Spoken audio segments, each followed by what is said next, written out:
যদি ফ্লোরের মধ্যে ময়লা থাকে তাইলে কিন্তু স্প্রে ভালোভাবে কাজ করবে না। ফ্লোর শুকানোর পরে আমরা এই যে এরকমভাবে সমস্ত জায়গায় ভালোভাবে স্প্রে করে দিব, যাতে সম্পূর্ণ জায়গা একটু একটু ভিজে যায়। আসসালামু আলাইকুম। আজকে আমরা আমাদের সম্পূর্ণ ফার্ম এবং আমাদের যে কোয়ারেন্টাইন শেড আছে, এটা হচ্ছে আমরা জীবাণুমুক্ত করে দিব। আমরা প্রতি 1 মাস পর পর আমাদের খামারে এখানে যে স্প্রে মেশিন দেখতেছেন, এটা দিয়ে ভালোভাবে স্প্রে করে দেই। তো এইখানে যে স্প্রে মেশিন দেখতেছেন, এটার মধ্যে 12 লিটার পানি ধরে।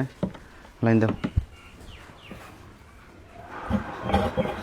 এই ট্যাঙ্কির মধ্যে 12 লিটার পানি নিছি। প্রতি 2 লিটার পানির জন্য 1 মিলি করে আমরা এই জীবাণুনাশকটা নিয়ে নিব।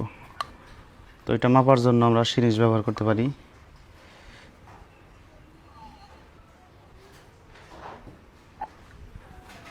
আমরা এখানে 12 লিটার পানির জন্য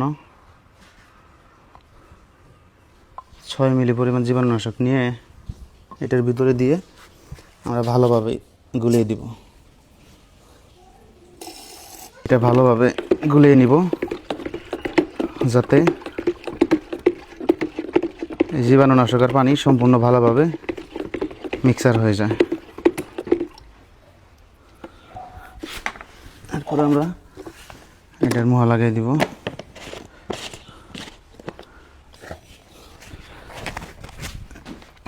এটা যেহেতু অ্যানালগ পদ্ধতি, তো আমাদের এই বাম হাতের এটা দিয়ে, এটা হ্যান্ডেলের মতো, এটা দিয়ে আপ ডাউন করতে হবে এবং এই যে সামনে দেখতেছেন এইভাবে কিন্তু বের হবে।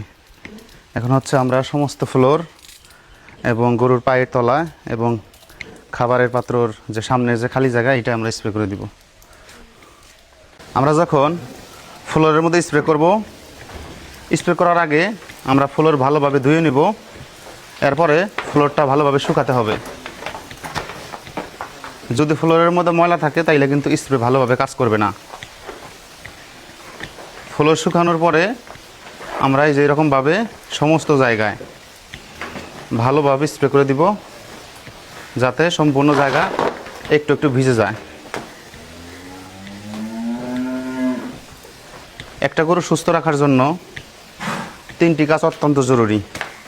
প্রথমত হচ্ছে গরুকে নিয়মিত প্রতি 3 মাস পর পর কৃমিনাশক দেওয়া। দ্বিতীয়ত হচ্ছে নিয়মিত গরুকে ভ্যাকসিন কমপ্লিট করা। আর 3 নাম্বার হচ্ছে প্রতি মাসে 1 বার করে হলেও জীবাণুনাশক দিয়ে সম্পূর্ণ ফার্ম স্প্রে করে দেওয়া। এটা যে কোনো ভাইরাস ব্যাকটেরিয়ার বিরুদ্ধে কাজ করবে এবং গরু বিভিন্ন প্রকার ভাইরাস ব্যাকটেরিয়ার হাত থেকে রক্ষা পাবে। স্প্রে করার সময় প্রত্যেকটা গরু ভয় পায়, এই কারণে পা দিয়ে লাথি দিতে চায়।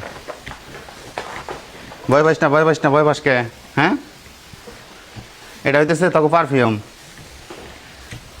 এটা দিলে তখন স্বাস্থ্য ভালো থাকবো।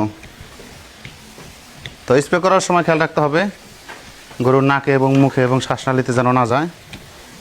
আর এই যে এরকমভাবে আমরা সমস্ত ফ্লোর ভালোভাবে ভিজিয়ে দিব, যাতে এটা সমস্ত জায়গায় ভালোভাবে ছিটিয়ে থাকে এবং কোনো জায়গায় শুকনো যেন না থাকে।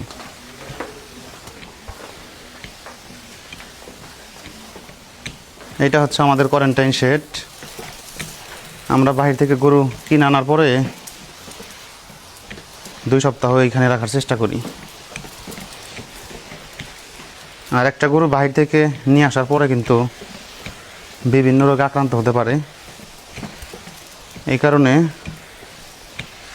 এই ফ্লোরের মধ্যে আগের গরু থেকে যেন কোনো জীবাণু না থাকে, এই কারণে এখানে আমরা স্প্রে করে দিচ্ছি। আমরা প্রতি 1 বার করে গরু রাখার পরে ওই গরুগুলো মূল শেডে নিয়ে যাওয়ার পরে আমরা আবার স্প্রে করে দিব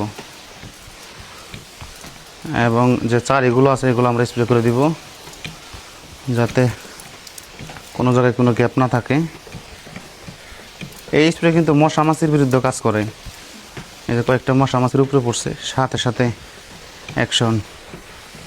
ভাইরাসের হাত থেকে রক্ষা করার জন্য অবশ্যই প্রতি 1 মাস পর পর স্প্রে করে দিবেন, তাহলে আপনার গরু সুস্থ এবং নিরাপদ থাকবে।